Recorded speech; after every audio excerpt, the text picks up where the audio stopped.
Bienvenidos a esta última clase de Vida en Victoria. Qué emocionante que es para mí llegar hasta esta última parada y pensar en todo lo que Dios nos ha revelado hasta acá. Pero Dios no solamente quiere hacer un milagro en tu vida y en la mía, sino que Él quiere usarnos para su gloria. Quiere usarnos para dar a conocer todo lo que Él ha hecho por nosotros.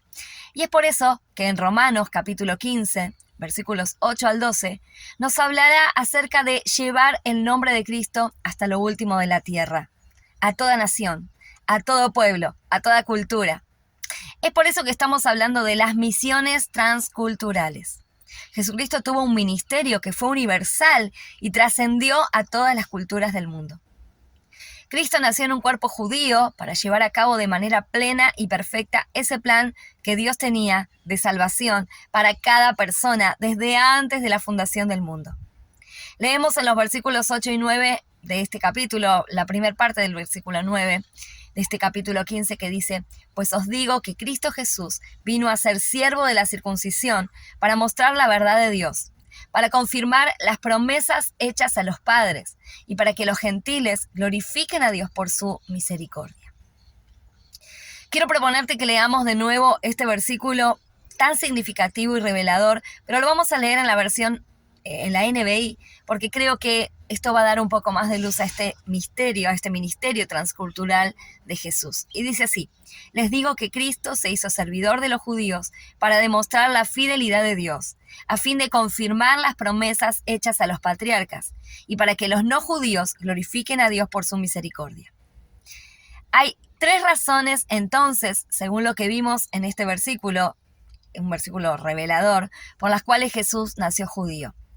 La primera es para mostrar la verdad de Dios, para revelar ese plan de salvación que estaba oculto, pero diseñado y pensado antes de la fundación del mundo, que está expresado en Juan capítulo 3, versículo 16, un versículo muy conocido que dice: «Dios amó tanto a la gente de este mundo que me entregó a mí, que soy su único hijo, para que todo aquel que crea en mí no muera, sino que tenga vida eterna».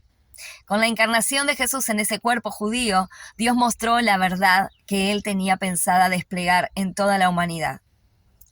La segunda razón es que nació en un cuerpo judío para cumplir las promesas que le hizo Abraham, que fue que ellos iban a heredar las puertas de sus enemigos. Y acá estaba hablando acerca de la herencia de la tierra prometida, pero la promesa que Dios le hizo a Abraham y a su simiente espiritual era que en su simiente, esto es en Cristo, iban a ser benditas todas las familias de la tierra. Entonces, de esta manera, Dios cumple su promesa a Abraham, que de su descendencia vendrá el Mesías. También a diferentes patriarcas se les fue anunciado esto, y todas las profecías decían que el Mesías vendría como alguien descendiente del pueblo de Israel, y aún del rey David. Y finalmente, Jesús nació en un cuerpo judío para alcanzar a los gentiles mediante su compasión. Podemos ver que Jesucristo nació en un cuerpo judío por intención de Dios para cumplir ese plan perfecto de salvación que Él tenía. Una y otra vez el apóstol Pablo nos recuerda en este capítulo el cumplimiento de la promesa de Dios, que los gentiles, los pueblos, todas las naciones iban a poder alabar a Dios a través de Jesucristo. Veamos cómo está relatado esto en 4 versículos de este capítulo. En el versículo 9 leemos: «Por tanto, yo te confesaré entre los gentiles y cantaré a tu nombre». Y la primera profecía que encontramos acerca de esto está en 2 de Samuel 22:50 y en Salmos 18:49. Luego dice el versículo 10: «Alegraos gentiles con su pueblo». Y también esta profecía la encontramos en Deuteronomio capítulo 32, versículo 43. El versículo 11 dice: «Alabad al Señor todos los gentiles y magnificadle todos los pueblos». Palabra que está en el Salmo 117:1. Y finalmente en el versículo 12 dice: «Estará la raíz de Isaí y el que se levantará a regir los gentiles. Los gentiles esperarán en él». Una profecía de Isaías capítulo 11 versículo 10. A continuación, en el capítulo 15, el apóstol Pablo nos muestra las credenciales de su llamado. No lo hace de una manera exclusiva, sino para darnos un ejemplo de ese llamado universal que tenemos todos los hijos e hijas de Dios, de llevar el Evangelio a todo el mundo para que las naciones puedan conocerlo. Y en el versículo 14 vemos que Él lo hace con humildad y con honra. Se está refiriendo a personas con madurez espiritual que estaban en Roma y les habla de que ellos están llenos de bondad y llenos de conocimiento. Después le dice en el versículo 15 que Él ha recibido esta gracia de ministrar a los gentiles. Y cuando dice gracia está hablando no de una obligación, sino de un regalo. Del regalo de poder predicar el Evangelio de Jesús a las naciones. Un regalo que tanto vos como yo hemos recibido del Padre. En el versículo 16 nos dice que el fin de esta gracia, el fin de este regalo, el fin de este llamado que Dios le ha hecho a Él y a todos nosotros, es que podamos presentar a las personas frente a Dios como una ofrenda, agradable y santificada por medio del Espíritu Santo. Y luego Pablo se va a gloriar en todo lo que Dios ha hecho por él. Y lo relata así desde el versículo 18 al 21. Dice, porque no osaría hablar sino de lo que Cristo ha hecho por medio de mí para la obediencia de los gentiles, con la palabra y con las obras, con potencia de señales y prodigios, en el poder del Espíritu de Dios, de manera que desde Jerusalén y por todos los alrededores, hasta Ilírico, todo lo he llenado del Evangelio de Cristo. Y de esta manera me esforcé a predicar el Evangelio, no donde Cristo ya hubiese sido nombrado, para no edificar sobre fundamento ajeno, sino como está escrito, aquellos a quienes nunca le fue anunciado acerca de él verán, y los que nunca han oído de él entenderán. Estas eran las bases, el fundamento de este llamado, este ministerio misionero de Pablo. Y este debe ser también el mismo que vos y yo tengamos, el mismo para la iglesia y para el ministerio misionero de la iglesia. Ese llamado que tenemos todos de alcanzar a las naciones para Cristo. Y las características del ministerio de Pablo eran, uno, entendía que Cristo era el que había hecho todo por medio de él. No era él sino Cristo. De esta manera él era simplemente un colaborador. Toda la gloria de todo lo que ocurría era para Jesús. Segundo, realizó este ministerio con palabra. Y esto quiere decir que predicó el Evangelio, que todo lo llenó de Cristo. Por donde quiera que él iba, predicaba el nombre de Jesús. Y eso es lo que vos y yo tenemos que hacer, lo que la iglesia debe hacer. Debe predicar de palabra, pero no solo de palabras. Tercero, ahí va, deben hacerlo con obras, porque ha hecho mucho más que hablar, ha hecho mucho más que simplemente predicar. Lo ha respaldado con su testimonio, con obras de amor, con obras de servicio, y estas obras, en el punto número 4, han sido no humanas, sino obras respaldadas con el poder de Dios. Esa es la naturaleza del ministerio misionero. No hacer simplemente obras, sino hacer obras con poder, con señales y prodigios. También el apóstol Pablo decía que su ministerio se basaba en llenar todo de Cristo. Nunca conformarse, nunca decir es hasta acá, sino continuar extendiendo el reino de Dios. Durante toda su vida. Esforzarse por predicar el Evangelio a los no alcanzados. Muchas veces invertimos todo el ministerio en esas personas que ya conocen a Cristo. Esas personas que hace años lo conocen. Muchas personas que ya han escuchado muchas veces y han tenido la oportunidad de rechazarlo. Pero ¿cuántas personas todavía no conocen el Evangelio?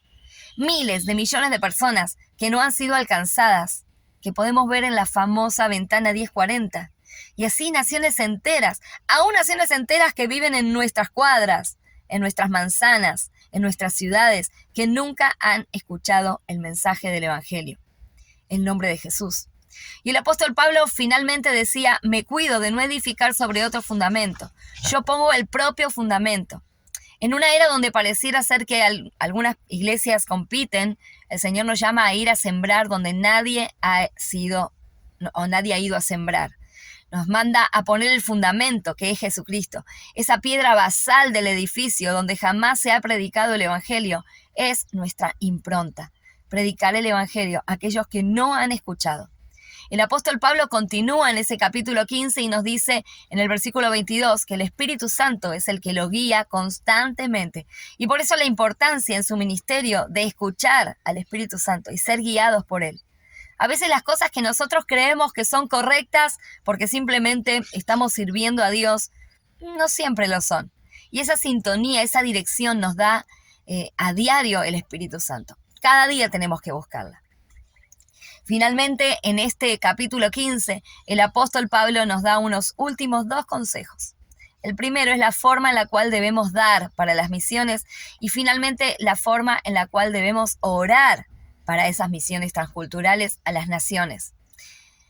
Los versículos 27 y 29 nos dicen lo siguiente: pues les pareció bueno y son deudores a ellos, porque si los gentiles han sido hechos participantes de sus bienes espirituales, deben también ellos ministrarles los materiales. Y sé que cuando vaya a vosotros llegaré con abundancia de la bendición del Evangelio de Cristo.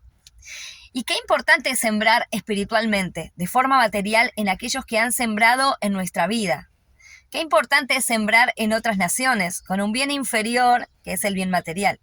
Muchas veces creemos que el bien material es el más importante, el bien mayor, pero el bien espiritual, lo que ha sido sembrado en nosotros, el hecho de que algún misionero cruzó el océano y nos trajo el Evangelio a nuestra tierra. Nosotros estamos endeudados espiritualmente y nuestra forma de agradecer, nuestra forma de sembrar es muchas veces a través de lo material. Tenemos que ser un canal de la provisión de Dios para las misiones transculturales, para que el reino de los cielos siga avanzando, para que el mensaje, el Evangelio, se siga dando a conocer en los lugares más recónditos de la tierra, donde Jesús no es conocido todavía. Tiene que ser un área fundamental en nuestra economía, el hecho de dar a las misiones. Qué bueno que pudiéramos destinar un porcentaje de nuestro sueldo para la avanzada del reino de Dios. Lo que el apóstol Pablo también nos habla es de cómo debemos orar fervientemente por las misiones y ser parte de la misión de Dios. Los versículos 30 al 33 nos dicen lo siguiente: pero os ruego, hermanos, por nuestro Señor Jesucristo y por el amor del Espíritu, que me ayudéis orando por mí a Dios, para que sea librado de los rebeldes que están en Judea, y que la ofrenda de mi servicio a los santos en Jerusalén sea acepta, para que con gozo llegue a vosotros por la voluntad de Dios, y que sea recreado juntamente con vosotros. Y el Dios de paz sea con todos vosotros. Amén. Lo que nos está diciendo el apóstol Pablo es que este movimiento misionero transcultural mundial necesita de las oraciones constantes del cuerpo de Cristo para avanzar. No importa que vos seas una iglesia con una misión local, tenés que tener una misión transcultural. Tenés que estar orando, clamando por los misioneros, por puertas abiertas, para que Dios guarde sus vidas, sus familias, para que el evangelio del reino de los cielos se expanda en esos lugares donde aún hay persecución y está prohibido hablar de Jesús. Y hemos llegado al último capítulo de Romanos. Acá el apóstol Pablo dividirá en 4 partes el relato. El primero tiene que ver con una recomendación que hará de hermanos que sirven con él, y aún hermanos que sirven en Roma. Una bendición para ellos. Luego vendrá una exhortación a cuidar ese árbol con frutos que Dios plantó en nuestra vida. Tercero, vendrá una salutación, un saludo a todos los hermanos. Y número 4, una bendición gloriosa para toda la iglesia que vamos a estar leyendo al final. La primera parte, como te dije, es la recomendación. Y va desde el versículo 1 al versículo 16. Comienza recomendando a la hermana Febe, que es la que llevó la carta, pero también expone una lista de saludos a todos los santos que están en Roma. Y qué importante, pienso yo, que es honrar el ministerio de todos aquellos que trabajan junto a nosotros. Pablo nos lo muestra. Pablo no quiere llevarse todos los laureles. Él quiere reconocer el trabajo en equipo, el trabajo mancomunado de esos obreros y esas obreras que han trabajado para que esta carta pueda llegar a la iglesia en Roma. A continuación, Pablo hará en los versículos 17 al 20 una exhortación, que es una advertencia a cuidarnos de los ataques exteriores. Estos versículos representan una cerca que Dios pone alrededor de este árbol con frutos que estuvimos viendo en los capítulos 12 al 15. ¿Y por qué esta cerca? Para que el enemigo no destruya todo lo que Dios fue construyendo en este tiempo en nuestra vida. Y las advertencias que el apóstol Pablo nos da para cuidarnos de los ataques externos son: número 1, evita a los que causan divisiones. Directamente nos dice: apártate de ellos. Evita siquiera que sus palabras lleguen a tus oídos. Número 2, evita a aquellos que causan tropiezo, aquellos que traen doctrinas que destruyen la fe, aquellos que solamente vienen a engañarnos. No toleres ese tipo de doctrinas que nos hacen causar tropiezos. Estamos hablando de malas compañías, de influencias negativas, gente carnal que anda todo el tiempo queriendo juzgar o queriendo esclavizarnos a la ley, como era el caso de la iglesia en ese momento. Número 3, dedícate a servir al Señor Jesucristo y no a vos mismo. Esta es otra manera de cuidar ese árbol, el cerco para que el enemigo no pueda entrar. Número 4, mantenete unido al Señor Jesucristo y al cuerpo de Cristo. No seas un llanero solitario. Ese árbol no puede ser defendido si vos vivís la vida cristiana de forma independiente. Mantenete siempre dependiente. Es tan importante el compañerismo espiritual en todo momento. El apóstol Pablo nos lo dice más de 10 veces, en el Señor, amaos en el Señor.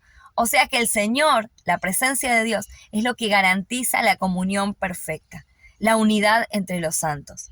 Las relaciones son fundamentales, son claves si querés completar esta carrera de fe que tenemos por delante. Y número 5, mantenete obediente y mantén tu testimonio. Sé sabio para el bien y sé ingenuo para el mal. Qué importante que son estos 5 consejos que el apóstol Pablo nos da.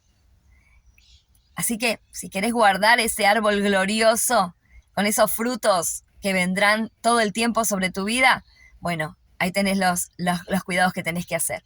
Y no solamente para vos, sino también para bendecir a otros. Esa sombra que Dios te va a hacer dar, va a ser un descanso. Esa administración para tantos que lo necesitan.